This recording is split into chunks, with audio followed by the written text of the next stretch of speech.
বন্ধু, কে পাস কে ফেল কে বলবেন? আল্লাহ বলবেন। আল্লাহ যদি বলে পাস, কোনো চিন্তা নাই। আল্লাহ যদি বলে ফেল, চিন্তার শেষ নাই। আমার বাপ বলে যদি পাস, আমার মা যদি বলে পাস, গাঁওয়ালা যদি বলে পাস, টোলাওয়ালা যদি বলে পাস, এলাকাবাসী যদি বলে পাস, এমএলএ যদি বলে পাস, এমপি যদি বলে পাস, প্রধানমন্ত্রী যদি বলে পাস, বিশ্বে মানে 800 কোটি 850 কোটি যদি আপনাকে বলে পাস, তোর জীবনটা সাকসেস, কোনো লাভ নাই। আল্লাহ যদি বলে তুই ফেল আর আল্লাহ যদি বলে তুই পাস, তা পৃথিবীতে 850 কোটি যদি আপনার গায়ে থুতু ফেলে দেয়, কোনো চিন্তা নাই, পাস। ওই জীবনটা হলো আসল জীবন। আমরা ধোঁকার পেছনে হাততালি মারি। বাহ বাহ বাহ বাহ বাহ বাহ বাহ বাহ। একটা ছেলে মাধ্যমিকে পাস করেছে, বাহ বাহ বাহ বাহ। গোটা ঝাড়খণ্ডে স্কলার হয়েছে, বাহ বাহ বাহ বাহ। আইএসআই অফিসার হয়েছে, বাহ বাহ। আমার ছেলে আইএসআই অফিসার। বাপ ঘন ঘন বলবে আমার ছেলে ডাক্তার, আমার ছেলে সুপ্রিম কোর্টের জজ। লাভ নেই, লাভ নেই, লাভ নেই, লাভ নেই। এগুলো আল্লাহ শুনবে না।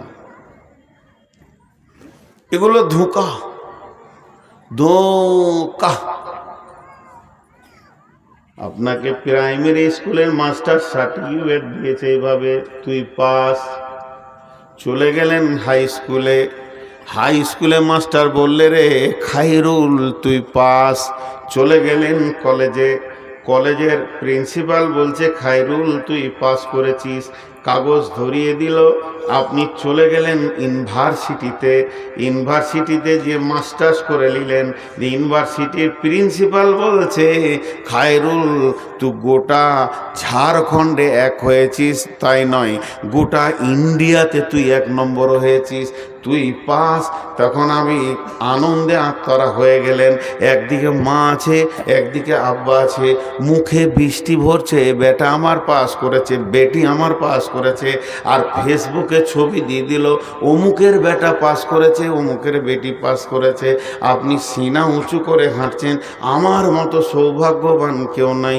কিন্তু খায়রুল 1 ওয়াক্ত নামাজ পড়ে না, দাঁড়িয়ে পেশাব করে।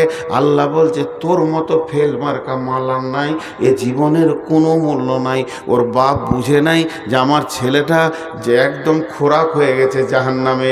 ওর মা বুঝতে পারে নাই আমার ছেলেটা ফেল পড়ে গেছে। পাড়াওয়ালা গাঁওয়ালা বুঝতে পারলো না ছেলেটার জিন্দেগিটা কুত্তা গরুর থেকে, ছাগলে ভেড়া শুকরের থেকে নিচে চলে গেছে। পাস বলে আনন্দ হয়ে গেছে। পৃথিবীর কোনো ডিগ্রি কাজে লাগবে না, তা বলে মাদ্রাসা তুমি পাস চলবে না, জামিয়াতে পাস, ইউনিভার্সিটিতে পাস। মদিনা থেকে পাস করে এলো, দেখা যাচ্ছে মসজিদের টাকা চুরি করছে, তুমিও নাকাম হয়ে গেছো। বন্ধুরে এই পাসগুলো কোনো কাজে লাগবে না। আল্লাহ তাবারক ওয়া তাআলা বলছে তোকে যে যা বলবে বলুক না কেন, তুই পাস না ফেল এটা আমি আল্লাহ বলবো, তুই অপেক্ষায় থাক। জি মা বোনেরা, আমার বেটিরা, আজকে তোমাদের বাপ জালসা করছে, একটু ধৈর্য ধরে শোনো মা। ছোট ছোট বাচ্চারা কথা বললে তোমরা বলিও না মা, তুমি করে কথা বলছি রাগ করিও না, আমি বাপ হয়েছি তোমাদেরকে বেটি বানিয়েছি ওই লেগে। একটু ধৈর্য ধরে বাপের কথা শোনো। বাপ কি ওসিয়ত করছে পাসকে ফেলকে। এই যে কত দক্ষ সূক্ষ্ম কথাগুলো পরপর এবার আসবে। আল্লাহ বলছেন, এবার আমি আয়াত শুরু করলাম। ইয়া আইয়ুহাল ইনসানু ইন্নাকা কাদিহু ইলা রাব্বিকা কাদহান ফামুলাকি। ইয়া আইয়ুহাল ইনসানু, আজকের জন্যে 2025 সালের নভেম্বরের আজকে হলো 18 তারিখের দিবাগত রাত্রি। আজ মঙ্গলবার রাত্রিতে আপনাদেরকে বলছি, এখানে কান করে শুনেলেন। এই লোকেরা আজকের দিনে লোকেদেরকে বিশেষ করে সামনে রেখে বলছি, হে পেয়াদাপুরের পাকুর পেয়াদাপুরের সবার ব্যক্তিরা শোনো, আল্লাহ কি ভাষাটা বলছেন, ইয়া আইয়ুহাল ইনসানু, হে লোক সকল, হে লোক সকল। আমি গোটা ঝাড়খণ্ড বাঙ্গালকে বলছি না, শুধু আজকের জন্য বলছি, এই মহফিলকে বলছি, যতদূর মাইকের আওয়াজ যেছে, যারা হৃদয় দিয়ে শুনছে, যারা মন দিয়ে শুনছে, তাদেরকে বলছি, আল্লাহ আমাদেরকে বলছেন, হে লোক সকল, তোমরা কোশিশ করো, মেহনত করো, শক্ত মেহনত করো পৌঁছানোর জন্যে কার কাছে, ইন্নাকা কাদিহু ইলা রব্বিকা কাদহান, মোলাকাত করো পৌঁছানোর জন্যে, ফামুলাকি, তোমার রবের সঙ্গে মোলাকাত করার, যদি তার কাছে তুমি কোশিশ করে করে করে করে করে করে পৌঁছাতে পারো, তবেই তুমি পাস। এখন যদি ছোট করে বলা হয়, বেশি কথা লয়, কালকে ধুলিয়ানে পশ্চিমবঙ্গের মুখ্যমন্ত্রী মমতা ব্যানার্জি আসবে, আর এই বাঙ্গালে কোনো একটা গ্রাম দোগাছির অমুক ছেলেটাকে দেখেছে, ওর সঙ্গে 5 মিনিটের সাক্ষাৎ করবে, সরাসরি মুখ্যমন্ত্রী সাক্ষাৎ করবে।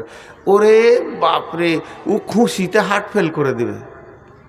মুখ্যমন্ত্রী আমার সঙ্গে কথা বলবে, ঝাড়খণ্ডের মুখ্যমন্ত্রী পাকুর আসবে, 3 ঘন্টা সফর করে এখান থেকে চলে যাবে, কিন্তু পিয়াদাপুরের অমুকের বেটার সাথে 8 ঘন্টা সে মিটিং করবে। এর খুশিতে আর দম আটকে যাবে। স্বয়ং আল্লাহ বলছে, তোর সঙ্গে আমি মিশব, কোশিশ কর, কোশিশ কর, তো আমার কাছে পৌঁছে যাবি, মোলাকাত হয়ে যাবে তোর সাথে আমার। আরেক জায়গায় আল্লাহ বলছেন, বিসমিল্লাহির রহমানির রহিম, ফামান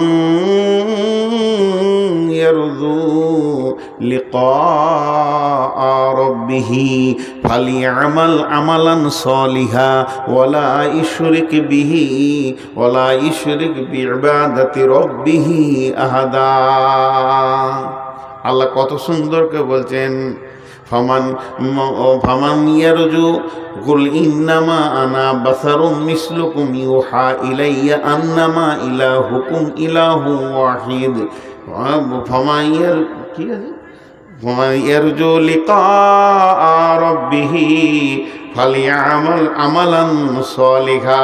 তোদের মধ্যে যদি কেউ চাস তো রবের সঙ্গে দেখা করবি, তার একটা রাস্তা আছে, সেই রাস্তাটা কি, ফালিয়ামাল আমালান সলিহা ওয়ালা ইশরিক বিইবাদাতি রাব্বিহি আহাদা।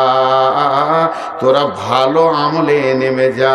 আর কি আল্লাহ বলছেন, ফামান কানা ইয়ারজু লিকা রাব্বিহি, তোদের যদি আরজু হয়, তোদের যদি দিলে চাহাত হয়, আমি রবের সঙ্গে দেখা করব, রবের সঙ্গে কথা বলবো, রবের সঙ্গে আপোষ করব, তাহলে এক কাজ কর, তাহলে তুই এক কাজ কর, ফালিয়ামাল আমালান সলিহা, তোর ভালো আমলে নেমে যা, খারাপ আমলকে লাত মেরে দে, ওখান থেকে সরে চলে আয়, যে ভালো আমলে নেমে যা। ওয়ালা ইশরিক বিইবাদাতি রাব্বিহি আহাদা, ইবাদতের ভিতরে আল্লাহকে ডাকার ব্যাপারে, চাওয়ার ব্যাপারে, লেনদেনের ব্যাপারে, ভরসার ব্যাপারে, সাজদার ব্যাপারে, ভিক্ষা করার ব্যাপারে আল্লাহর সঙ্গে কাউকে শরীক করবি না, এক আল্লাহর কাছে পড়ে থাকবি, তাহলে তুই একদিন ধীরে ধীরে সেই মাবুদের কাছে পৌঁছে যাবি। সাকসেস একই বলে উত্তীর্ণ। যে রব পেল সে সব পেল, যে রব পেল সে সব পেল। আল্লাহ আমার রব, আল্লাহ আমার রব, এই রবই আমার সব। আল্লাহ আমার রব, আল্লাহ আমার রব, এই রবই আমার সব।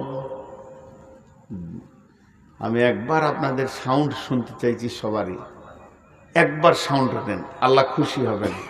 এই রবই আমার সব। খালি খালি সবটা বলবেন, আর কিছু বলতে হবে না, আমি বাকিটা বলছি। আল্লাহ আমার রব, আল্লাহ আমার রব, এই রবই আমার সব। তার আর কি ভিখারি? সে কোয়েনে ভিখারি বলবে নিজেকে, জি। কিন্তু দেখলেন কত গুরুত্ব দিয়েছে আল্লাহ তাবারাক ওয়া তাআলা। আল্লাহ বারবার বলেন, যেদিন থেকে কোরআন নাজিল হয়েছে, নাজিল শেষ হয়ে গেছে, আর কোরআনের দ্বিতীয় কোনো আয়াত নাজিল হবে না। কোরআন শেষ হয়ে গেল, কোরআনুল কারীমটা খতম হয়ে গেছে, শেষ হয়ে গেছে, নতুন আয়াত আসবে না আসমান থেকে। বিশ্বনবী হাদিস বর্ণনা করেছেন, নবীজি চলে গেছেন, হাদিস বলা শেষ হয়ে গেছে, নতুন হাদিস আর হবে না, আসমান থেকে নতুন হাদিস কোরআন আসবে না, আর বিশ্বনবীর নতুন হাদিস জন্ম নেবে না। তাইলে আল্লাহ থেকে যত মাল আসা, রসুল থেকে যত মাল আসা বন্ধ হয়ে গেছে, বন্ধ হয়ে গেছে। কিন্তু একটা মানুষকে পাস হতে হবে, উত্তীর্ণ হতে হবে, ফেল পড়ে যাবে না, বেজ্জতি হবে না। এর জন্য আল্লাহ একটা নিয়ম চালু করে দিয়েছে। আজও প্রতিদিন আল্লাহ তার গোলামকে দিয়ে সারা পৃথিবীর মানুষকে পাশের দিকে ডাকে, প্রতিদিন 10 বার বলে, তোরা পাশের দিকে আয়, ফেলের দিকে যাস না। তোদেরকে এমন রাস্তা দিচ্ছি, ওই রাস্তায় আসবি তো পাস করে যাবি, ফেল পড়বি না। পৃথিবীর এমন কোনো মুসলমান নাই যার কানে প্রতিদিন আল্লাহর তরফ থেকে এই খবরটা যায় না, হাইয়া আলাল ফালাহ,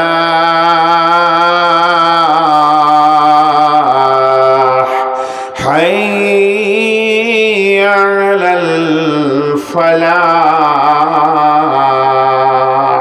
এর মানে হচ্ছে আয় পেয়াদাপুরবাসী আয়, পাকুড়বাসী আয়, অত্র এলাকার লোক আয়, ভবানীপুরের লোক আয়, ফারসার লোক আয়, দেওতলার লোক আয়, আয় ঝিকরাটির লোক আয়, যত এলাকাবাসী আসিস রে, প্রত্যেকটা মসজিদে প্রতিদিন 10 বার, প্রত্যেকটা মসজিদে প্রতিদিন 10 বার বলা হয়, আয় পাশ লিবি তা আয়, আয় কবরে বাঁচবি তা আয়, হাসরে বাঁচবি তাই, কিয়ামতের দিন বাঁচবি তাই, কিন্তু গোলাম যাবে না। প্রতিদিন বলা হচ্ছে। এর জন্য আল্লাহ তাবারাক ওয়া তাআলা বলছেন, ওয়াল ফাজরি ওয়া লায়ালিন আসরি ওয়াস সাফি ওয়াল ওয়াতিরি ওয়াল লাইলি ইদা ইয়াসরি হাল ফি যালিকা কাসামুল লিযি হিজরি, হাল ফি যালিকা কাসামুল লিযি হিজরি। আরেক জায়গায় আছে, বিসমিল্লাহির রহমানির রহিম, ওয়াশ শামসি ওয়া দুহাহা ওয়াল কামারি ইযা তালাহা ওয়ান নাহারি ইযা দাল্লাহা ওয়াল লাইলি ইযা ইয়াগশাহা ওয়াস সামাই ওয়া মা বানাহা ওয়াল আরদি ওয়া মা তাহাহা ওয়া নাফসি ওয়া মা সাওয়াহা ফাআলহামাহা ফুজুরাহা ওয়া তাকওয়াহা قد أفلح من زكاها।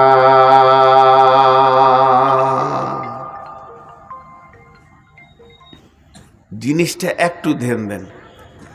আপনাদেরকে আমি আর 5টা মিনিট চাইছি ধ্যান দেওয়ার জন্য, তারপরে আপনাদেরকে বুঝিয়ে দেবো আজকের বিষয় কি। আল্লাহ, এই ধরেন ইনি বসে আছেন চেয়ারে, আমি ইনাকে দিয়ে উদাহরণটা দিচ্ছি, আমার মিশালটা মন দিয়ে শুনবেন বেটিরা আমার। ইনি আমাকে বলছেন, মৌলানা একটা মিষ্টি খান। আমার এখন সুগার হচ্ছে 500 প্লাস, 500 থেকে বেশি। আমি বললাম ভাই খাও না। লোকটা আবার বলছে একটা মিষ্টি খান। তা আমি আবার ভদ্রভাবে বলছি আমি মিষ্টি খাবো না। এরপরে বলছে এই মিষ্টিটা পাকুড়ের সব থেকে বিখ্যাত, গোটা ভারতবর্ষে এটা মানে এমনকি ট্রান্সপোর্টিং হয় একটা খান। এবার আমি রেগে গেছি, আর সামাল হচ্ছে না। তা আমি রেগে গিয়ে ওনাকে বললাম, আল্লাহর কসম খাবো না, একটা কসম খেয়েছি। উনি তখন বুঝে নিয়েছেন না মানুষটা খাবে না, কসম যখন করেছে আর বলবো না, তো উনি বুঝে নিলেন। এখন ইমাম সাহেব আপনাদের এসে আমাকে বলছে, হাজি মৌলানা আপনাকে সেদিনে পাকুড়ে 5,000 টাকা দিলাম, তো টাকাটা দিবেন কবে? এখন আমার কলজে চলে গেছে। এখন মিষ্টির সমস্যা মারতে মারতে ও আবার আরেক সমস্যা এনে হাজির। তখন আমি কি বলছি, আল্লাহর কসম, আল্লাহর কসম, আল্লাহর কসম, আল্লাহর কসম, আল্লাহর কসম, আল্লাহর কসম, আল্লাহর কসম, আল্লাহর কসম, আল্লাহর কসম, আল্লাহর কসম, আল্লাহর কসম, আপনি আমাকে 1 টাকাও দেননি।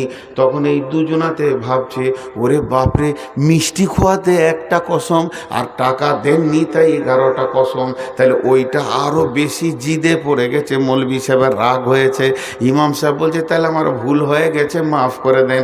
বন্ধুরে আমার, 1টা কসম খেলে যে জিনিসটা ঘটে, 100টা কসম খেলেও ওই জিনিসটা ঘটে। আল্লাহ যদি কোনো বিষয়ে একবার হুকুম করে যেমন হবে, 1,00,000বার হুকুম করলে তাই হবে। কিন্তু আল্লাহ কেন 11টা কসম খেয়েছে? 11টা কসম খাওয়ার পেছনে কি লুকিয়ে আছে, এর ভিতরে কি রাজ লুকানো আছে?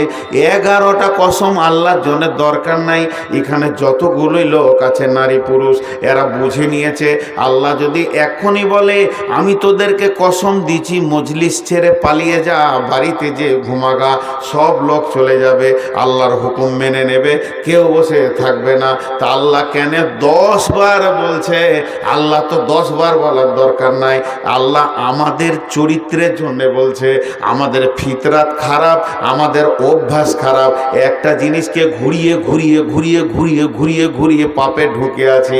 আল্লাহ ওই গুরুত্ব বোঝানোর জন্যে এখানে 1বার নয়, 2বার নয়, ছোট্ট মতো একটা কথা বলবে। কথাটা যদি মাপেন ফিতে দিয়ে 1 ইঞ্চি হবে না। আর 11টা কসম খেলেন। আর একবার কসমগুলো শুনে নেন। শামসি ওয়াল দুহাহা ওয়াল কামারি ইদা তালাহা ওয়ান নাহারি ইদা জাল্লাহা ওয়াল লাইলি ইদা ইয়াসাহা ওয়াস সামাই ওয়া মা বানাহা ওয়াল আরদি ওয়া মা তুহাহা ওয়া নাফসিন ওয়া মা সাওয়াহা ফাআলহামাহা ফুজুরাহা ওয়া তাকওয়াহা। এতগুলো কসম খাওয়ার পর আল্লাহ বলছেন, قد أفلح من زكاها وقد خاب من دساها। 11টা কসমের পর 2টো ছোট কথা বললেন, কত গুরুত্ব। হে আমার আপনজন ভাই বন্ধু, ওরে আমার বেটি, আল্লাহর ওস্তা দিছি 3টে মিনিট কান করে শোন, জিন্দেগির রাস্তার দরজা খুলে যাবে। আমি হাত দুটি পা দুটি ধরে বলছি, পেয়াদাপুর মসজিদে যদি 10টা টাকা কালেকশন না হয় আর 3 জন যদি রাস্তা খুঁজে পায়, কমিটি যা চেয়েছে তার ডবল হয়ে গেছে। কি বললেন আল্লাহ এতগুলো কসমকে? ভাষাটা দেখেন, আল্লাহ বলছেন قد أفلح من زكاها وقد خاب من دساها। বেটিরে, আল্লাহ বলছে যে পবিত্র থাকবে বেঁচে যাবে, যে নাপাক থাকবে ফেঁসে যাবে। যে পবিত্র থাকবে বেঁচে যাবে, যে নাপাক থাকবে ফেঁসে যাবে। কিয়ামতের মাঠে যে পবিত্র থাকবে বেঁচে যাবে, যে নাপাক থাকবে ফেঁসে যাবে। আর জলসা করার দরকার নাই, এক্ষুনি উঠে যান, দৌড় মারেন নদীতে, দৌড় মারেন সাবমার্সেলে, কলে, পুকুরে, যার যেমন গোসলের জায়গা আছে, আর সাবান নিয়ে মাথা থেকে পা পর্যন্ত কুচলে কুচলে মহিলাগুলো তুলেলেন, দিয়ে পবিত্র হয়ে যাব। যে পবিত্র হবে সে বেঁচে যাবে, যে নাপাক থাকবে সে ফেঁসে যাবে। বাহ, এই কথাটা বলার জন্য 11টা কসম। এর ভিতরে কি তথ্য লুকানো আছে বন্ধু? একটা মিনিট শুনেন তথ্যটা। আম্মা জানা এসা বললেন, ইয়া রাসূলুল্লাহ, নবীজি গো, আমাকে পবিত্র হওয়া শিখিয়ে দেন, আমি পাক হব, বেঁচে যাব। নবীজি বললেন, আয়েশা, শরীরে ময়লা তোলার নাম পাক নয়। আমার গায়ে যদি কুত্তার পেশাবও লেগে যায়, আমার জুব্বাটা যদি কুত্তার পেশাবও লেগে যায়, শূকরের পায়খানা লেগে যায়, আমি সাবান দিয়ে ধুলে পাক হয়ে যাবে। তাহলে আয়েশা রে, এই সাবান দিয়ে পবিত্র গায়ের ময়লা তোলার নাম পাক নয়। না পাক সব থেকে খতরনাক হচ্ছে এই যে 2 ইঞ্চির একটা হলার দেখছো, এই হলারে যত মাল ঢুকছে, মাল যদি হারাম ঢুকে যায় তাহলে বডিতে রক্ত মাংস তৈরি হয়ে যাবে রে। হালাল খোয়ার নাম হলো পাক। খবরদার হারাম না ঢুকে যায়। দাড়ি মারা টাকা ঢুকবে না, সুদের টাকা ঢুকবে না, জুয়ার টাকা ঢুকবে না, মদ ঢুকবে না, তাস লুডো দাবা খেলে, জুয়ো খেলে সেই টাকা নষ্ট হবে না। তোমার পেটে যেন হারাম না ঢুকে। কেউ যদি হারাম খেয়ে যায়, ওই হারামের রক্ততে মাংস হবে, হাড্ডি হবে। এই লোকটাকে নিয়ে গিয়ে যদি 7টা সমুদ্রেতে পানি দিয়ে সার্পে দিয়ে 3 মাস ধরে গোসল করানো হয়, চুবানো হয়, শরীরের চামড়া তো তুলে ফেলে দেওয়া হয়, ময়লা দুলের কথা, তারপরও পাক হবে না। এই লোকটাকে পাক করার জন্যে পানি আর সাবান পারবে না। একটা জিনিস আছে, সে পাক করে দেবে, ওটা হলো আল্লাহর জাহান্নামের আগুন।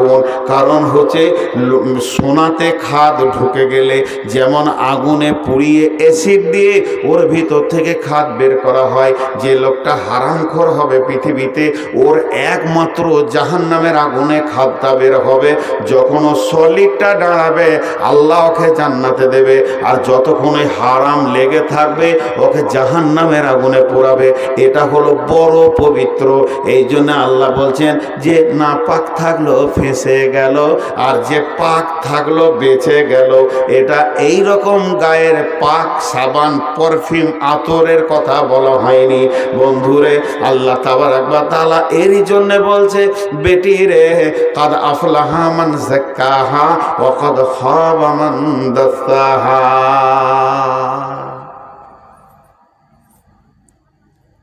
কিয়ামতের দিনটাকে বলা হয়েছে নাবাইল আজিম। নাবাইল আজিম বড় দিন, বড় বিপদের দিন। সব থেকে কঠিন বড় বিপদ হলো কিয়ামত। আজীব ব্যাপার, আজীব ব্যাপার। সেই কিয়ামতে ভালো মানুষও থাকবে। এখন যদি একটা রেলে অ্যাক্সিডেন্ট হয়, এখানে আল্লাহ মাফ করুক এই জিনিস না হোক, পাকুড়ে হয়েছে একবার অনেক আগে, তখন ছাত্র ছিলাম। রেল অ্যাক্সিডেন্ট হলে 2000 লোক পেরেশানিতে পড়ে যাবে, হাত ভাঙবে, পা ভাঙবে, মরে যাবে, মাথা কাটবে, ফাটবে, ফুটবে, আর 20,000 লোক উদ্ধারে আসবে। 20,000 লোক, যে যেমন করে পারবে ওদেরকে উদ্ধার করার চিন্তা করবে। একটা বাস যদি এখানে অ্যাক্সিডেন্ট হয়ে যায় তো 400 থেকে 200 থেকে 300 লোক বিপদে পড়ে গেছে। ফুল বাস 200 লোক ছিল, একবারে ভিড় ভাট্টা নিয়ে, কিন্তু 2000 লোক দৌড়বে, বাঁচাও বাঁচাও বাঁচাও বাঁচাও, হাত লাগবে। এখানে যদি একটা ডাম্পার ফেঁসে যায়, মন দিয়ে শুনেন, একটা ডাম্পার ফেঁসে যায়, তো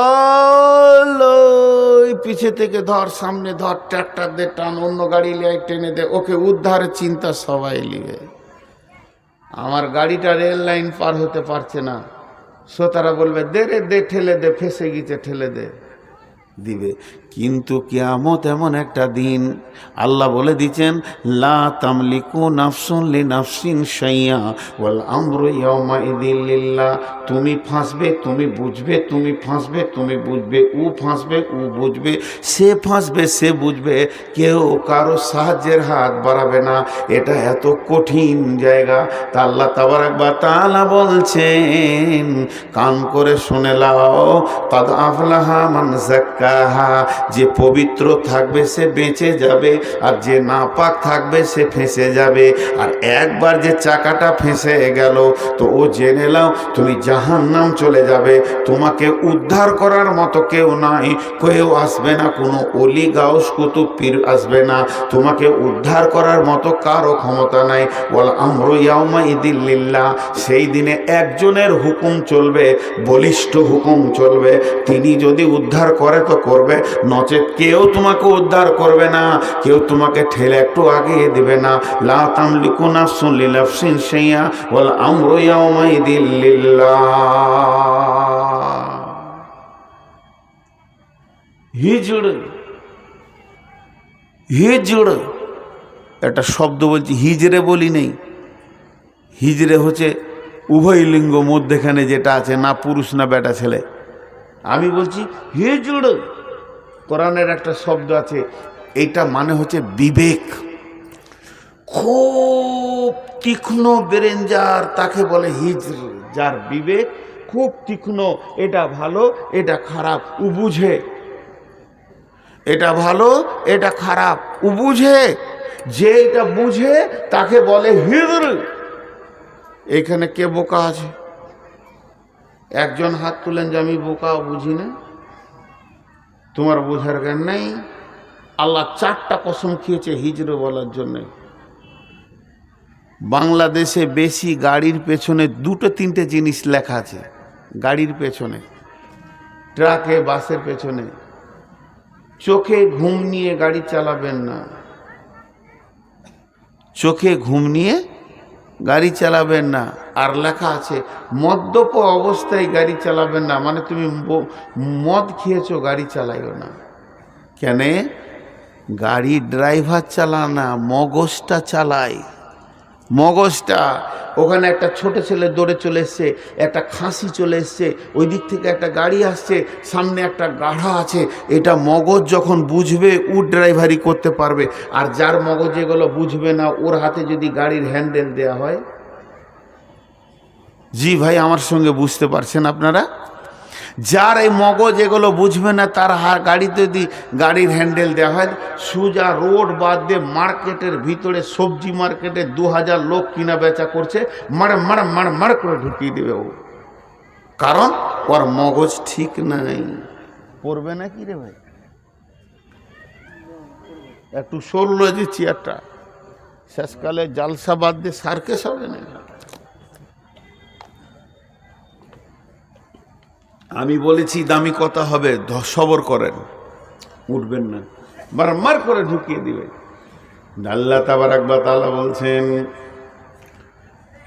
হাল ফি যালিকা কাসামুল লিদি হিজরি, আমি যে 4টা কসম খেলাম, ফজরের কসম খেলাম, আমি কসম খেলাম জোড়া বেজোড়ার, আমি কসম খেলাম 10 রাত্রির, আমি কসম খেলাম চলমান রাত্রির।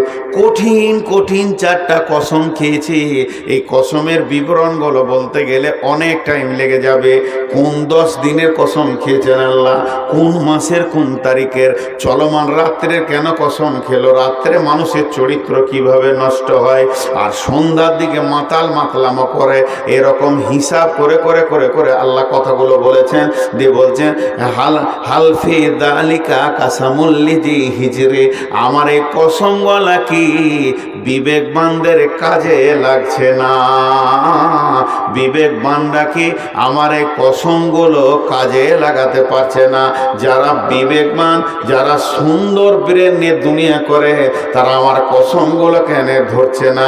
তার মানে আল্লাহ বলতে চাইছেন এই লোকটাকে একবার পাঠান ফলের দোকানে, বলে 1 কেজি আপেল দাও, আপেলে যদি সামান্য দাগ থাকে, এটা নিব না ওইটা দাও, ও ভালো খারাপ বুঝে নিতে পারছে। একটা আনার কিনবে, বেদানা আনার ডানিতে চাপিয়ে দেওয়া হয়েছে, সঙ্গে সঙ্গে বলবে এটা চেঞ্জ করে দাও। যদি 2 ডজন কলা কিনে একটা যদি কালো দাগ থাকে, এখানে যত লোক আছে দোকানদারকে বলবে এটা চেঞ্জ করে দাও। তাহলে ভালো খারাপ বুঝার ক্ষমতা ওর আছে, ভালো খারাপ বোঝার ক্ষমতা ওদের আছে। তা আল্লাহ বলছে তোদের জীবনের গাড়ির ব্রেকটা কেন তোরা ধরছিস না? একটা পাগলা গাড়ি মাতাল জেলে চালালে যে গাড়িটা, ঘুমের ঘরে চালালে যে গাড়িটা মার্কেটে মারমার করে ঢুকে যায়, অনেক বিপদ করে দেয়। তাহলে তোদের মগজগুলো কি ঘুমিয়ে গেছে? তোরা এখনো পর্যন্ত জুয়াতে ঢুকে গেলি, তোরা সুদেতে ঢুকে গেলি, তোরা রান্ডিখানায় চলে গেলি, বেশ্যাগিরিতে চলে গেলি, লুচ্চামতে চলে গেলি। তোদের গাড়ি কি ব্রেক হচ্ছে না? কোনটা ভালো কোনটা খারাপ এটা কি তোরা বুঝতে পারছিস না? তোদের বিবেক কি শেষ হয়ে গেছে? তোরা মার্কেটে যখন যেছিস ভালো খারাপ চিনে নিছিস, তোরা যখন বউ দেখতে যেছিস কোনটা মেয়ে ভালো কোনটা খারাপ বুঝে নিয়েছিস, তোরা যখন ছেলে দেখতে যেছিস কোনটা জামাই ভালো কোনটা খারাপ বুঝে নিয়েছিস, তোরা যখন এক কাপ চা খেয়েছিস চাটা ভালো হয়নি খারাপ হয়েছে কিংবা ভালো হয়েছে বুঝে নিয়েছিস। পৃথিবীর সব খারাপ ভালোকে বোঝার ক্ষমতা তোর হয়েছে, কিন্তু আল্লাহর দেওয়া হারাম আর হালাল এটা বোঝার ক্ষমতা তোর শেষ হয়ে গেছে। এখনো তুই সুদের জগতে ডুবে থেকে গেলি, এখনো জুয়াতে ডুবে থেকে গেলি, এখনো মদের বোতল হাত থেকে যেছে না। এটা যে খারাপ এটা নিব না ভালোটা নিব, কেন তুই বলছিস না? ওই মাতালকে যদি বলা হয় একটা আম কিনে নিয়ে আয়, ও দাগলা আমটা কিনবে না, এটা খারাপ নিব না। তাহলে তুই এখন আমটা বুঝতে পারলি দাগ আছে লিচিস না, আর 1 মিনিট আগে কেন বুঝতে পারলি না যে বোতলের মালটা খারাপ, এটা খাওয়া যাব না? আল্লাহ ওটাই বলছে, হে বিবেকবান, তোদেরকে যে বিবেকটা দিলাম ওই বিবেকটা দিয়ে দুনিয়ার সব কাজ করে নিলি, আমার হুকুমের বেলায় বোকা বেনে গেলি। তাই আল্লাহ বলছেন কে কামিয়াব আর কে নাকাম একদিন বুঝে আসবে। আম্মা আমান উতিয়া কিতাবাহু বিয়ামিনিহি ফাসাউফা ইউহাসাবু হিসাবান ইয়াসীরা। ওই কিয়ামতের মাঠে তোকে একদিন প্রাইমারি স্কুলের সার্টিফিকেট দিয়েছিল কে? Primary master. একবার দিয়েছিল হাই স্কুলের মাস্টার, একবার দিয়েছে কলেজের প্রিন্সিপাল, একবার দিয়েছে ইউনিভার্সিটির প্রিন্সিপাল, একবার MBBS করে সার্টিফিকেট নিয়েছিস, একবার FRCS করে সার্টিফিকেট নিয়েছিস, একবার সার্জারি করে সার্টিফিকেট নিয়েছিস, একবার LLB করে সার্টিফিকেট নিয়েছিস, আর একবার তুই PhD করে সার্টিফিকেট নিয়েছিস, একবার ইঞ্জিনিয়ারিং সার্টিফিকেট নিয়েছিস। তোর সার্টিফিকেট গাদা হয়ে গেছে, এগুলো কাজে লাগবে না। আমি আল্লাহ তোকে কিয়ামতের দিন যখন ডান হাতে সার্টিফিকেট দেব, তুই কামিয়াব কামিয়াব কামিয়াব। ওই কঠিন কিয়ামতের দিন, কঠিন কিয়ামতের দিন, কঠিন কিয়ামতের দিন মানুষ যেদিন নাফসি নাফসি করবে, তুই যখন ডান হাতে সার্টিফিকেট পেয়ে যাবি তখন কি হবে? আর তোর হিসাবটা আসান হয়ে যাবে। ফাম্মা মান উতিয়া কিতাবাহু বিয়ামিনিহি ফাসাউফা ইউহাসাবু হিসাবান ইয়াসীরা ওয়া ইয়ানকালিবু ইলা আহলিহি মাসরুরা। তুই কত খুশি হবি রে! এরকম করে খালি লাফাবি আর কুদবি, জোরে জোরে লাফাবি আর আত্মীয়দেরকে বলবি আমি পাস আমি পাস আমি পাস আমি পাস। তোকে সেই দিন তোর আনন্দ হবে, সেই দিনটাই হলো তোর আসল পাস। আর আম্মা মান উতিয়া কিতাবাহু ওরা আজাহারিহি, আল্লাহ পেছন দিকে আঁধারে দেবে, এরকম করে ধরে লে রে ও বেঈমান, ধর ওরে জমিরুল ফকিরুল সফিরুল মবিরুল, ধর ধর হাসিনা জরিনা খাদিজা ভাবিবা, ধর। তোকে আমি সামনে আনবো না, তোর দিকে তাকাবো না, তোকে আমি দেখবো না, তোকে আন্ধারে সার্টিফিকেট দিব। যখন ও পেয়ে যাবে সার্টিফিকেট বুঝে নেবে আমি নাকাম। যে নাকামটার কোনো শেষ নাই সীমা নাই, নাকাম তো নাকাম, ফেল তো ফেল। তখন চিৎকার মেরে বলবে মত আয়, ইয়াদউ সুবুরা, মতকে ডাকবে। এখন মানুষ মত থেকে দূরে পালায় যে আমি কি করে বাঁচবো, কোথাও ওষুধ খাবো, কোন জায়গায় যাবো যে আমি বাঁচবো। সেই দিন মতকে ডাকবে। মতকে কেন ডাকবে? ও কিয়ামতের দিনে মতকে কেন ডাকবে? মনে মনে করবে মত একটা কাজ করতে পারে, মতের একটা ভালো গুণ আছে। সেটা কি? পৃথিবীতে মত আমার মা বাপ ভাই বোন দাদা দাদি নানা নানি ছেলে পেলে বিবি নাতি পোতা জমি জায়গা গাড়ি গাড়ি বাগান পুকুর গাড়ি সব এতগুলির ভিতর থেকে টেনে বের করে এখানে নিয়ে চলে এসেছে, সবগুলো আমি ফেলে দিয়েছি, আমি একা চলে এসেছি। তা আজকে যদি মত আসে এই কিয়ামতের মাঠ থেকে আমাকে অন্য জায়গায় নিয়ে চলে যাবে, আমাকে জাহান্নাম যেতে হবে না, পুলসেরাতে চাপতে হবে না, আমি সব দিকে বেঁচে যাব। তাই সে বলছে সে ডাকবে মতকে,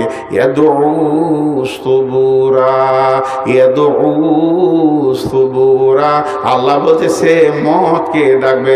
আল্লাহ জবাবে বলছে ওয়াইয়াসিলা সাগীরা, তুই ডাকবি মতকে, তোর সামনে এসে যাবে জাহান্নাম।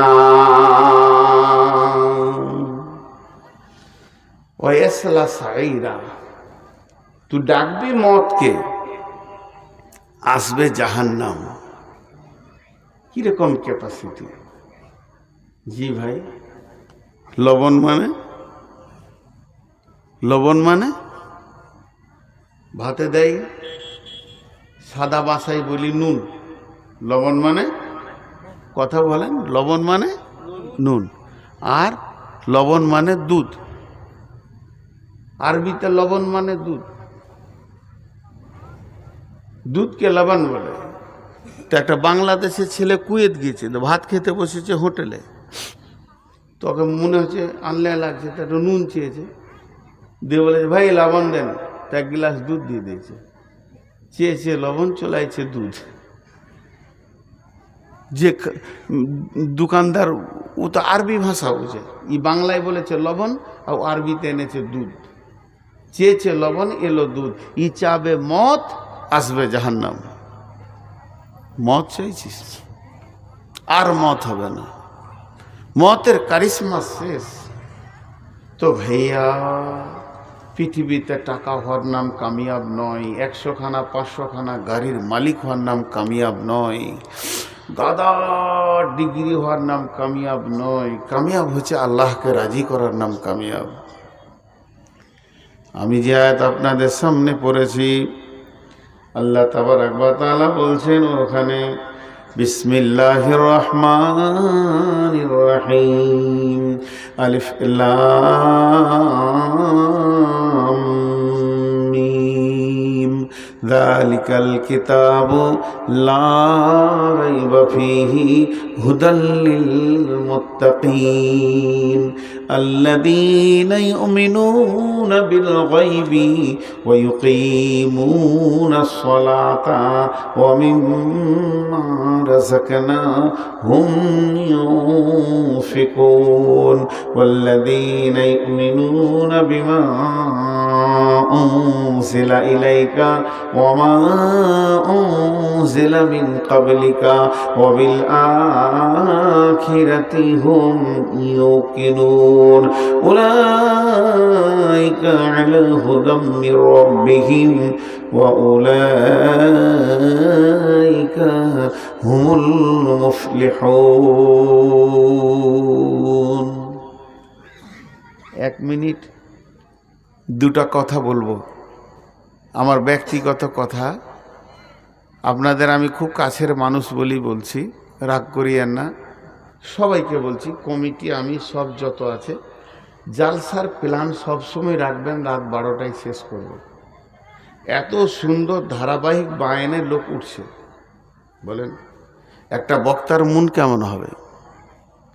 যেখানেই যায় আমি বুঝিয়ে, আজকে 22 বছর বুঝিয়ে ভরতে পারিনি কমিটির ভেতরে যে এত রাত করিয়েন না। খালি একটা কথা বলবে, লোক ভেঙে যাবে। আপনি যদি 11টায় 12টায় শেষ করেন, লোক ভেঙে যাবে। তো লোক ভেঙে গেলে এই গায়ে আল্লাহর গজব নাজিল হবে না? আল্লাহ নারাজ হয়ে যাবে যে রাত 3টে কেন হলো না, ভাঙলো। এখনকার যারা বড় বড় আলিম, আমাদের ওস্তাদ, ওরা বলছে রাত 10টায় জলসা শেষ করো। একটা বক্তা আনো, রাত 10টায় জলসা শেষ করো। বড় বড় যে জমিয়তের কার্যকলাপগুলো চলছে, তবলিগি জমিয়তের কাজগুলো চলছে, সব 10টায় শেষ। কেন 10টায় শেষ হলে গোনা হবে? ভাই আমার, রাতকে 3টে ভাগ করেন, 1 ভাগ জলসা করেন, 1 ভাগ ঘুমান, আর 1 ভাগ আল্লাহকে দেন। এটা আমি সবাইকে বুঝিয়ে বলছি। রাত 11টায় যদি জলসা শেষ হয় কাবিরা গোনা হবে, মানুষের ধ্যান জ্ঞান থাকবে। এখানে 2টো মুরব্বী বসেছিলেন, যাদের বুঝার জ্ঞান আছে, উঠে চলে গেল। কেন গেল? রাত মানতে পারছে না তারা। এত শরীর, একটা সুগারের রুগী হতে পারে, আর কিছু হতে পারে, হার্টের রুগী হতে পারে। আফসোস করবে তারা যে মাইনটা শুনতে পারলাম না, শরীরটা খুব কাঁপছিল, চলে এসেছি। অনেকে দেখা করে যে অত রাতে থাকতে পারলাম না, শরীরটা খুব খারাপ। আজকে 4 জন গেল। এখানে যারা সভাপতি ছিল কই? চলে গেল। তুই থাক আর মাইক থাক, কিন্তু কমিটি বুঝে না। আজকে পেয়াদাপুরের কমিটি বুঝছে না। আবার যখন ভবানীপুরে জলসা আসবো, এরা যাবে দেখা করতে। এত রাতে দিয়েছে কেন জি? বুঝতে পারছি না যে কোনখানে গিটটা লেগে আছে। তাল পেছি না আমি এই 22 বছর ধরে। তো এগুলো খারাপ মনে করিয়েন না। আপনাদেরকে বলছি, গতকালকে বলছিলাম এই 10 টাকা 10 টাকা করে কালেকশন চলছে। একটা বক্তা খালি 1.5 ঘন্টা, পৌনে 2 ঘন্টা চালালো। 10 টাকা দিল জান্নাত দাও, 10 টাকা দিল জান্নাত দাও, 10 টাকা দিল জান্নাত দাও। ঢেড়ি গুনে দেখছে 20,000 টাকা। আমার বক্তব্যের বিষয় হচ্ছে, মানুষের ব্রেন যদি তৈরি হয়ে যায়। আমি তো 5 মিনিট কালেকশন করলাম 21 লক্ষ টাকা। 5 মিনিট 21 লক্ষ টাকা। আর ও 1.5 ঘন্টায় করেছে 20 থেকে 30,000 টাকা।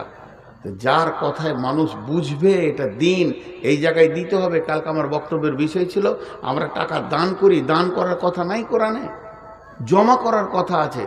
আপনার নামে একটা খাতা আছে আল্লাহর ব্যাংকে, আপনি জমা করেন, আপনি নিজের নামে জমা করেন। দান কেন করবেন আপনি?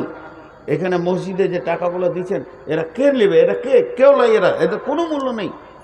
টাকাগুলো যদি ছিঁড়ে ফেলে দেয়, হারিয়ে দেয়, তা আপনার ব্যাংকে জমা হয়ে গেল। আপনি 1000 টাকা দিয়েছেন, নিজের ব্যাংকে টাকা জমা করবেন না? তো মানুষ যখন বুঝে ফেললো, তো 1 ঘন্টাতে, কালকে লাই, এটা গত পরশু ছিলাম আমি মালদা রতুয়ার কথা বলছি। কেন হচ্ছে এত বেশি কালেকশন? হওয়ার কারণ হচ্ছে জেহেন তৈরি হতে হবে আগে। জি, তো কিছু বক্তা জোরে চিল্লাই, আমার আফসোস হয় যে ওরা কী করে পারে। আমি ওদেরকে ওটা খারাপ বলছি না, মানে আমি পারি না, তোরা পারে কি করে? আল্লাহ ওদেরকে তৌফিক দিয়েছে, আলহামদুলিল্লাহ পারছে। যারা কালেকশন করছে ওরাও ভালো মানুষ, আলহামদুলিল্লাহ কষ্ট করে করছে, কিন্তু এগুলো ফালতু। এবার আপনারা মন দিয়ে শুনেন, আমি যে আয়াতগুলো আপনাদের কাছে সামনে পেশ করেছি, 8টা কথা আসবে। 8টা পথের পাথিও আপনাদেরকে দিয়ে দিয়েছি। আমরা আপনারা জান্নাতে যাব ইনশাআল্লাহ। আল্লাহ আমাদেরকে জান্নাত দেবেন ইনশাআল্লাহ। আল্লাহর কাছে আমরা জান্নাত চাইব, দুনিয়া থেকে আমরা জান্নাতের পথে চলব।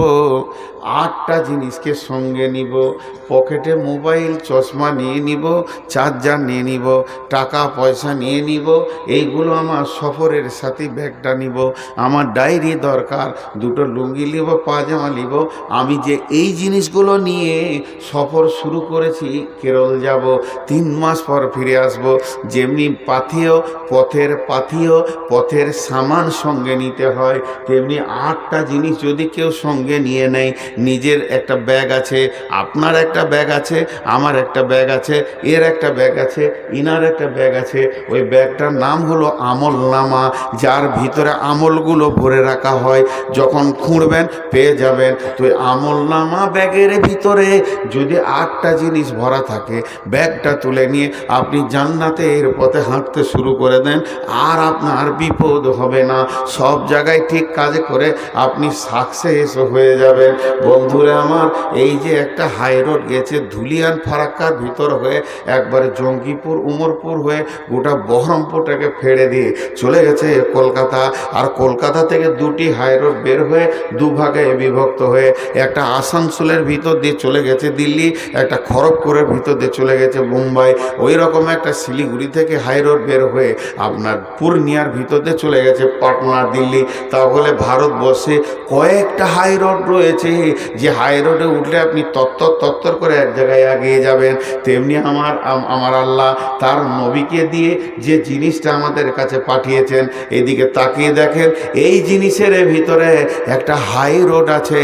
ওই হাই রোডে যে উঠে যাবে, ওই হাই রোডে যে চড়ে নিবে, সে ধীরে ধীরে ধীরে ধীরে ধীরে জান্নাতে পৌঁছে যাবে। ওই রোডটা পৃথিবীর কোনো জায়গায় পাবেন না, কোরআনের ভিতরে রয়েছে। আল্লাহ রসুল বলে গেলেন তোমাদেরকে দুটি জিনিস দিয়ে গেলাম, একটা হলো কিতাব আল্লাহ, একটা সুন্নতে রসুলি।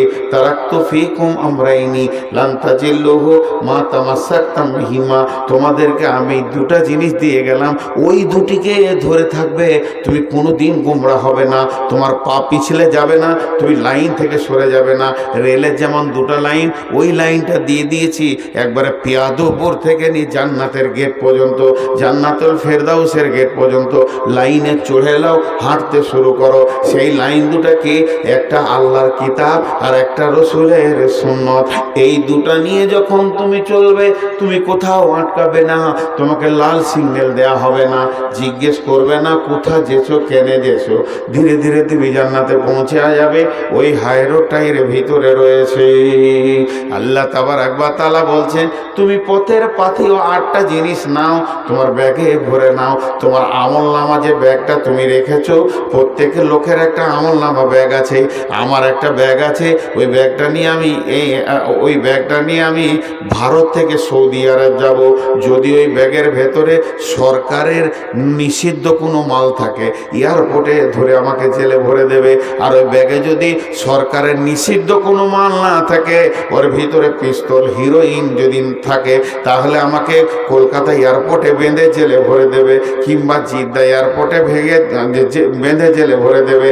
আর ওর ভিতরে যদি আমার কাপড়, তৈলি, জামা, আমার যদি মোবাইল চার্জার থাকে, পুলিশ দেখবে, আমাকে বাঁধবে না, গেট খুলে দিবে, তুমি মক্কা চলে যাও, মদিনা চলে যাও। তো এই পৃথিবী থেকে জান্নাতের সফর যখন শুরু করব, আমার আমলনামা ব্যাগটা ফেরেশতারা খুলে দেখবে, নামাজ, রোজা, হজ, যাকাত, লেনদেন, ভালো কথা, মিষ্টি কথা, সব চরিত্র ভালো রয়েছে, বলবে তুমি জান্নাতে চলে যাও। আর ওরই ভিতরে যদি দেখে না এর মদ আছে, জুয়া আছে, তাস আছে, সঙ্গে সঙ্গে বেঁধে দেবে, তোমার আমলনামার ব্যাগে খারাপ মাল রয়েছে, তোমাকে জাহান্নাম যেতে হবে। তা 8টা মাল, হে আমার মা, ওরে আমার বেটি, একবার নিজের আমলের ব্যাগে 8টা জিনিসকে ভরেলি, তাহলে আমি জান্নাতের গেটে পৌঁছে যাব।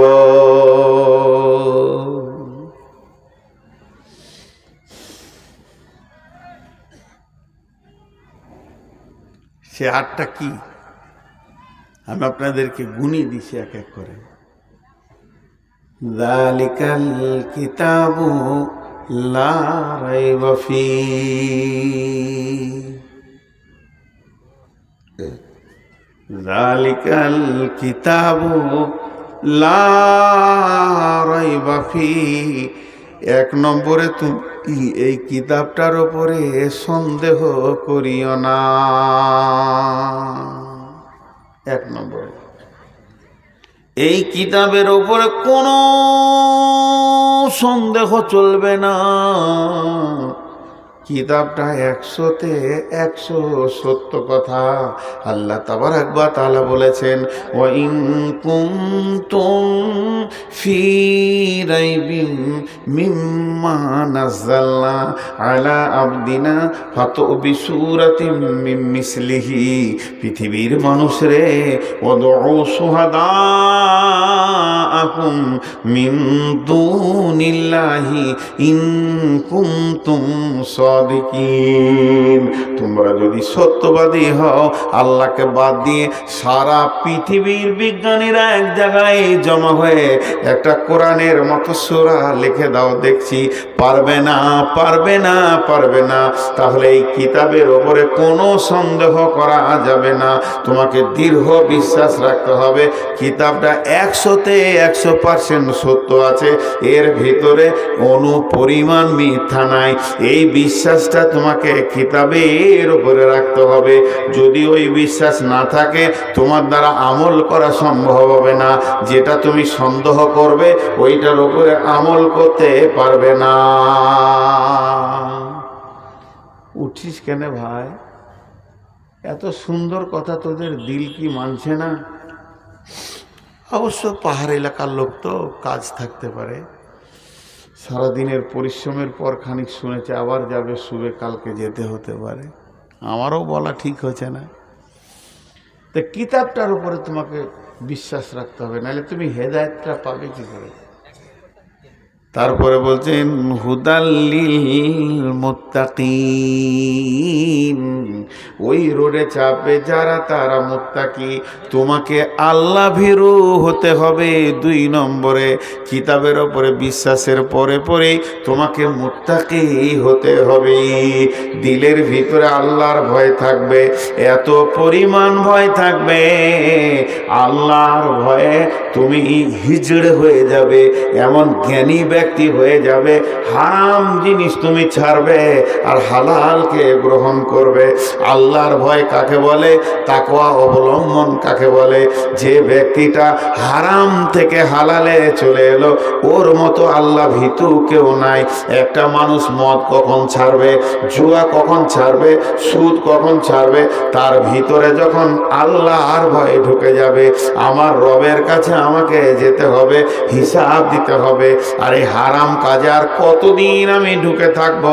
সে তওবা করবে, আল্লাহর কাছে কাঁদবে। এই খোদা ভীরুরা, আল্লাহ ভীরুরা আল্লাহকে ভয় করে। আল্লাহ তাবারাক ওয়া তাআলা বলছেন হুদাল্লিল মুত্তাকিন, তোমাকে মুত্তাকি হতে হবে, আল্লাহ ভীরু হতে হবে, তবেই তুমি হেদায়েত পাবে, তবেই তুমি জান্নাতের রাস্তা পাবে। আল্লাহ ভীরু হতে হবে। 1 নম্বরে কিতাবটা বিশ্বাস করতে হবে, 2 নম্বরে আল্লাহ ভীরু হতে হবে। আল্লাহ ভীরু হলে কি হয়? হযরত উমর নিজের ঘরে বসে আছে, সুবহানাল্লাহ 6টা বক্তব্য আমাদের গায়ে জলসা। আরে আমাকে নিয়ে আবার 7টা। আমাদের গায়ে একটা কথা বলছি শুনেন। হযরত তোমার এমনি করে লিখছে, একা রাতে বসে বসে লিখছে, হিসাব করছে কত খরচা হলো, কত আছে, আর কত টাকা বাকি আছে, কত খরচা গেল, এই মিললো, এটা মিলছে না, এটা কেন হলো, হিসাব করছে। আর ওনার সামনে একটা প্রদীপ জ্বলছে। আগেকার যুগে বলতেন আপনাদের এলাকার লোক চেরাগ, সেই চেরাগ জ্বলছে। ভালো ভাষা হলো প্রদীপ, দীপ দীপ দীপ দীপ করে জ্বলছে। ওর হিসাব চলছে। এমন সময় একজন এসে বলছে, আসসালামু আলাইকুম। ওয়ালাইকুম সালাম। কে ভাই? আমি বহু দূর থেকে এসেছি। কি দরকার? তুমি কি কাজে এসেছো? সরকারি রাষ্ট্রীয় কোনো কাজ না, ব্যক্তিগত আপনার সঙ্গে আলাপ করব, 2টো কথাবার্তা বলবো, ওই লেগে এসেছি। সরকারি কোনো কাজ নিয়ে আসেনি, তাই আপনার কাছে এলাম। একটু সময় পেয়েছি, দিকে এলাম, তো একবার দেখা করিলে আমিরুল মুমিনিনকে 2টো কথাবার্তা বলে লেগে এলাম। আমিরুল মুমিনিনকে যখনই বললে যে আমি নিজের ব্যক্তিগত কাজে দেখা করতে এসেছি, উনি তখন কি করলেন? চেরাগটাকে নিমিয়ে দিলেন। আঁধার ঘুটঘুটি হয়ে গেল। যে বলছে, বন্ধু বসো, গল্প করি। লোকটা বলছে, এটা লোকটা কত বিয়াদব, আঁধারে গল্প করব বলছে। আমি একটা মেহমান, ওর কাছে এলাম, বরং আঁধার থাকলে বলবে চেরাগ জ্বালা, বেটিকে ডাকবে, মা খাদিজা চেরাগটা জ্বালিয়ে দাও, আমার মেহমান এসছে, বন্ধু এসেছে। অথচ ওর চেরাগ জ্বলছিল, জ্বলা চেরাগকে নিমিয়ে দিয়ে বলছে গল্প করব। এটা কেমন লোক? এ তো বেয়াদব লোক। তখন ও মনে মনে বিষিয়ে যেছে, এই লোকের সঙ্গে কি করে গল্প করব? লোক তো বলছে দামি মানুষ, উমারের মতো দামি মানুষ নাই, খুব ইনসাফ মানুষ, কিন্তু লোকটার ভিতরে ভদ্রতা খুঁজে পেছি না। তা থাকতে না পেরে ওর মুখটা গুলগুল গুলগুল করছিল, থাকতে না পেরে বলে দিল, আমিরুল মুমিনিন খলিফাতুল মুসলিমিন, আমি কষ্ট পেয়ে গেলাম, আপনি আধার কেন করে দিলেন? আধারে কি গল্প করা যায়? আপনার সঙ্গে মোলাকাতে এলাম, আর চেরাগটাকে নেমিয়ে দিলেন। আমিরুল মুমিনিন সঙ্গে সঙ্গে বলছেন, ভাই রে, আমি আল্লাহর ভয়ে চেরাগটাকে নেমিয়েছি। জানো কেন নেমিয়েছি? তোমাকে প্রথমেই জিজ্ঞেস করলাম তুমি কি কাজে এসেছো? ব্যক্তিগত কাজ না, সরকারি রাষ্ট্রীয় কাজ, দেশের কাজ। তুমি বললে আমি ব্যক্তিগত কাজে এসেছি, তাই আমি চেরাগটা নেমিয়ে দিলাম। আমি যে লেখালেখি করছিলাম, খাতাতে যে হিসাবটা করছিলাম, ওইটা সরকারি হিসাব করছিলাম। কত আয় ব্যয়, বাইতুল মালে মালের কি অবস্থা রয়েছে এটা দেখছিলাম। আর ওই চেরাগে যে তেলটা আছে ওটা সরকারি তেল, তাই সরকারি তেলটা জ্বালিয়ে সাধারণের তেল দিয়ে সাধারণের হিসাব করছিলাম। আর তুমি বলছো ব্যক্তিগত বন্ধুত্ব করব। আমি আল্লাহর ভয়ে সরকারের মাল পুড়িয়ে কারোর সঙ্গে বন্ধুত্ব করতে পারবো না। আমার অতটা সাহস নাই তোমার সঙ্গে আমি বন্ধুত্ব করব আর সরকারের মাল পোড়াবো, এটা আমার দ্বারা সম্ভব হবে না। এর জন্য আল্লাহ বললেন হুদাল্লিল মুত্তাকিন। ওমর যেমন আল্লাহর ভয়ে এতটুকু হারাম আর হালালকে বুঝেছে, তোমরা কি বুঝবে না? যদি তুমি জান্নাতে যেতে চাও, প্রথমে কিতাবটা বিশ্বাস করো, তারপরে আল্লাহর ভয়কে অবলম্বন করো। তোমার দিকে আল্লাহ দৃষ্টি আছে, তোমাকে আল্লাহ দেখছে, তোমার দিকে আল্লাহ তাকিয়ে আছে, এই দিকটা তুমি অবলম্বন করো। দেখো তুমি ধীরে ধীরে ধীরে ধীরে জান্নাতের দিকে আগাচ্ছ। এই ডিমওয়ালায় একটা ডিম দে, কত দাম লিবি? আয় চলে আমাকে একটা দিয়ে যেত। চলে সিধা, অনেকক্ষণ থেকে ঘুরছিস ওই দিকে। ভাইয়া জিনিসগুলো একটু বোঝার চেষ্টা করে। ওদের কথায় পালাবি না, আমি ডাকছি তো আয়, তোর ডিম বের করে ছাড়বো আমি। পেটে পা দিব, তার যত ডিম আছে ভুড় ভুড় করে বেরিয়ে যাবে।